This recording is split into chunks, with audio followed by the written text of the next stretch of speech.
na nakakaya, mga nagplano, tao, buwan, nakakabastig. Bravo! Handa kaming makulong para sa aming bayan. Okay, hindi babae lang. Tarantado kayo, ang prinsipyo ko, hindi nyo kaya tabaran. Handa kaming mamatay at makulong para sa aming bayan at isilan. Kung ang pagiging pulis ko ay utusan lang ako ng isang pulis o hindi na training, Yung better to resign. Ganun kasimple. mas gusto ko pang mamatay Correct. kesa magpauto sa administrasyon Alam niyo magnanakaw. kung sino yung bakit pulis, kuntilas, kailangan ng karang utang para mag-resign. Sa gobyerno ito, bakit? Malawak ang utang eh. Hanahan ng pulis, yun ang tularan nyo. Hindi puro kay pulpul. Tapos musunod sa walang kakwet-kakwet ang gobyerno yan. Tularan niyo si Puntilas! Dahil prinsipyo! Meron tayong Supreme Court mga kababayan. Magaling na utak, malawak na! Hindi tayo magkakagulo dito. Pera! Hindi tayo magkakagulo kung lilitisin si Bato de la Rosa sa ating bansa. Uuwi kami. Pero magkakagulo tayo pag si Bato dinala sa dahil bakit? Nandyan ang Supreme Court. Meron tayong batas na umiira sa ating bansa. Sa ginawa kita, Yan lang ang hinihingi namin. Litisin si Bato sa ating bansa at uuwi kami ng mapayapa. Huwag sa ibang bansa. ang tao ba yan? Hindi pa sablero, pero wag mo kami subukan. Main rail ang Nasa single ng kanan. main gate. Alam namin na kahit anong oras pwede kaming kasuhan. Pwede kaming ikulong, pwede kaming patayin. Dahil wala kaming pera, pero ang iniidi namin, litisin si Bato sa ating bansa. Huwag dalhin sa ibang bansa. Pinapayagan na restrain si Senator Bato de la Talaga Rosa. pero tingnan nyo yung ginawa ng tao. Hindi yung nagkamali lang 2 beses, sa beses pinitisin na. Tingnan nyo yung ginagawa. Ganun ang pasila Sir, nun. Sir, Park. Hindi puro katanganan pagbabasi nila sa bulong ng gobyerno yan. Basihan nyo yung mga nagawa ng tao. Kahit si Tati Dugon, dapat Ate, pinitisin hindi na kayo yan. dito. Lahat ng taga-Pasay ko, dali mo dito. Pati na Kahit tondo. yung kinidnap na okay lang sa inyo. Supreme Court kami, nagkakagulo na rito. Senado para sa Senado. Kami nasa Senate, Senado. Nagkakagulo na ang tao dito. Supreme Court sa Pero kung natin na okay lang sa inyo.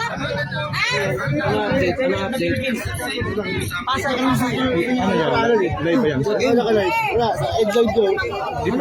ba sinabi? Hindi na para sa amin dahil kaya lang mapatay. Kayo kaya diba? Mga tuwag kayo.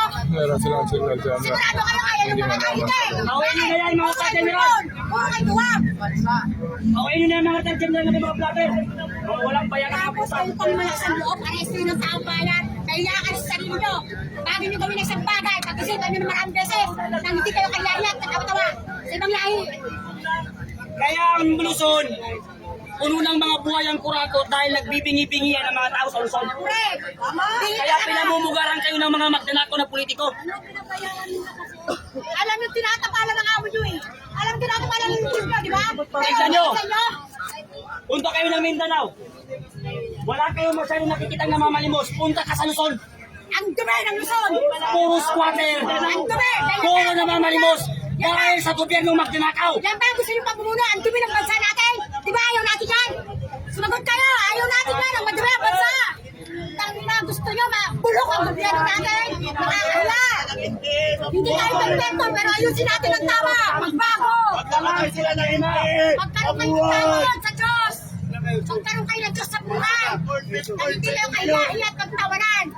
Ang hinihingi lang namin, si Bato, litisin sa ating bansa. Yun! Huwag sa ibang bansa para hindi magkagulo ang tao. Tama! Dahil pag si Bato, dinala yung pasadahe, ipinapangako namin sa inyo, magkakao tayo ng tipinuha. Kaya mga tagan na, okay na yan. Mga walang penta yan, mga walang bayan. Walang corporation, mga walang bayan natin, sir. Pero nandito pa rin kayo sa ano?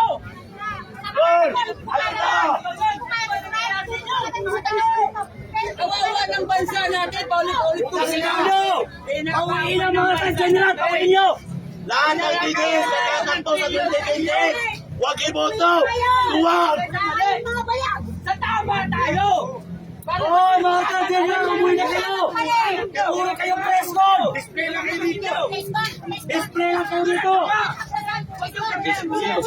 Paano sa pinakinggan nyo? Yung sinasabihan nila na hindi ko rin alam eh. Sir, pwede bang makapagtanong? Sino po yung retired general na sinasabi ng mga Ano yung general? Nang sasablong. Yung kasama po ba ninyo? Don't ever answer. Ano? Hindi po.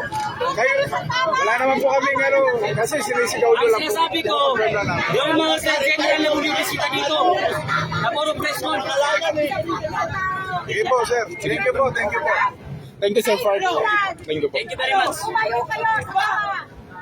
Na mga retired, na ang tatapang nila sa social media nila, pero wala pala sila pag nasa personal. Puro lang sila forma. Kami, hindi kami dumaan sa pagkapulis pagkasundalo. Pero wala kaming mamatay at sakripisyo ng aming buhay para sa aming bansa. Thank you, sir. Thank you. Ang hinihingi lang namin, arestuin nila si Bato, litisin sa ating bansa. Walang problema sa amin yun. Huwag lang nilang dalhin ang isang Pilipino sa dahig dahil meron tayong umiiral na batas sa ating bansa. Nandyan ang Supreme Court. Meron tayong magagaling na abogado na dapat umusga sa Pilipino kung siya'y nagkakasala. Republika tayo ng Pilipinas, hindi tayo Republika ng Netherlands. Anong klase ng administrasyon to? Ang hirap mali ng PNP. Walang gulo na mangyayari mga kababayan. Kung aarestuin nila si Bato at lilitisin at ikukulong sa ating bansa, huwag sa banyaga at dayuhan. Yan lang ang hinihingi namin. Walang gulong mangyayari. Thank you, sir, Fard. Kaya nagkaroon ng konting tensyon dahil napanood na mga kasama natin na nagkakagulo sa loob ng Senate dahil pumasok ang NBI pati CIDJ. Hindi nga natin sila kalaban. Yan yung dahilan kung bakit nagkaroon ng konting tensyon at nagwala yung mga suporta ni Bato. Wala namang problema sa akin kung ikulong si Duterte siya ikulong si Bato dito sa ating bansa eh. Pero hindi namin matanggap na hahatulan tayo ng banyaga. Simulat sa pool, inuuto lang tayo eh. Inuuto tayo ng Espanya. Inuuto tayo ng Amerikano tapon. Hanggang ngayon magpapauto pa rin tayo. Huwag na. Gawin nila sa away. Sabihin ba natin yan? Mahina kayo sa balat nyo. Kasi ito, mga hayop. Wala kami